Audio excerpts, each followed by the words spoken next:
नमस्कार, मी राजेश पंढरनाथ मांदाडे, मुक्काम पोस्ट धुमक चाचोरा, तहसील रायगाव, जिल्हा यवतमाळ.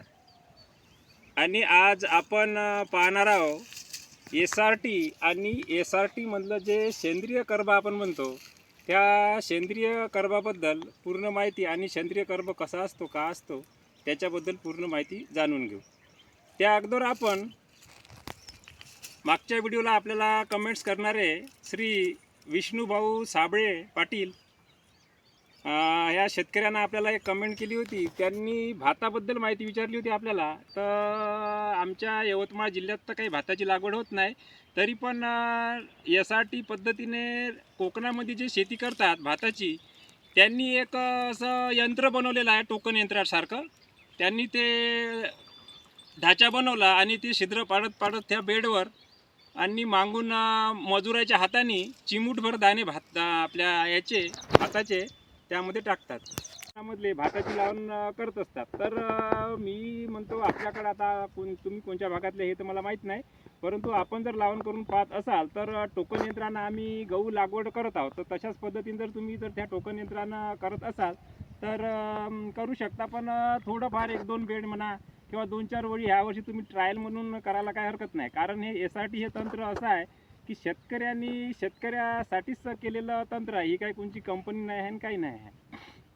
तर आपला स्वतःचाच अनुभवानं आपल्याला हे तंत्र समोर न्यायचं आहे. तर प्रत्येकाची जमीन हलकी भारी यानुसार आणि पिकाची योग्य निवड, म्हणजे कुणीकडं भात, आमच्या भागामध्ये सोयाबीन, गहू अशा पद्धतीचे वेगवेगळे पिकं असतात, तशीच वेगवेगळी जमीन असतात. त्यानुसार आपला अनुभव आपल्यालाच घ्यायचा आहे.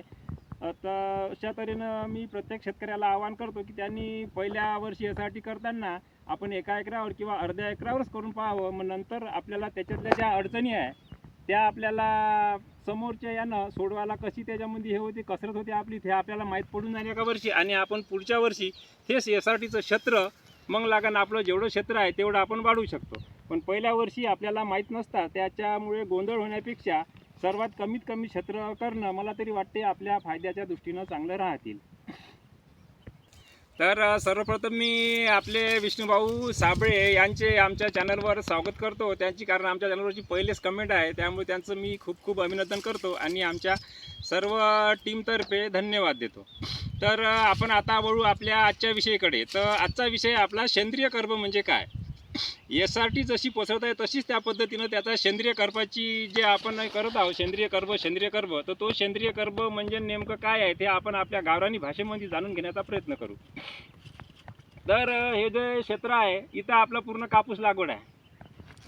हे जे कापसाचं क्षेत्र आहे आणि इथं गेल्या वर्षी आपण मुंगाची लागवड केली होती. तर इथलाच फरक तुम्हाला दाखवतो. इथं जी पराठी आहे, ह्या पराठीची हाईट आपल्या फक्त छातीभर आहे आणि इथली जी पराठी आहे ह्या पराठीची हाईट म्हणजे आपल्या माणसाच्या वर आहे. तर इथल्या असं शेत एकच असून इथला इथं असा का फरक पडला बा, हे आपण पहिले जाणून घेऊ. नंतर आपल्याला सेंद्रिय कर्ब का आहे याची माहिती मिळून जाईल. तर इथं आपण गेल्या वर्षी मुंगाची काढणी केली होती आणि त्यानंतर जे मुंगाचं जे आपलं आपण कुटार म्हणतो किंवा कांड्या म्हणतो, कुटार भरल्यानंतर ज्या ठोकळ कांड्या उरतात आपण, ह्या कांड्या आपण इथं एवढ्या जागेमध्ये ह्या पगरून दिल्या होत्या. आणि त्यानंतर इथं आपल्याला ह्या एवढा असा फरक जाणवून राहिला. याचाच अर्थ असा का आपण सेंद्रिय कर्ब जो म्हणतो तो आपण काडी कचऱ्यापासून आपल्या जमिनीला देऊ शकतो. अशा ह्या SRT पद्धतीमध्ये म्हणूनच आपल्याला पूर्ण काडी कचरा पराठ्या जाग्यावरच ठेवून त्याच्या बारीक करून कुट्टी करून आपल्या बेडमध्ये टाकायच्या आहेत. त्यामुळेच आपण सेंद्रिय कर्ब आपल्या जमिनीमध्ये जास्तीत जास्त वाढवू शकतो. आणि आपण धुऱ्या काठच्या जो माल असतो आपल्याला भोवतालचे 2 तास हे अगदी आपल्या मधातल्या मालापेक्षा उंच वाढलेले दिसतात, कारण त्यांना सेंद्रिय कर्ब जास्त मिळतो. तो कशाचा मिळतो तर आपण जे धुऱ्यातला जो काडी कचरा असतो तो पूर्ण धुऱ्याच्या भोवताल आपला असा काठसरीनं पडलेला असतो आणि त्याच्यापासून जो सेंद्रिय कर्ब झालेला आहे तो पूर्ण भोवतालच्या आपल्या म्हणजे धुऱ्या काठच्या झाडालाच मिळतो आणि धुऱ्यातली झाडं आपल्याला उंच वाढलेली दिसतात. अशा तऱ्हेने ही SRT मध्ये सेंद्रिय कार्बन तयार करणे म्हणजेच जमीन आपली पुनर्जीवन करणे हाच मूळ उद्देश आहे.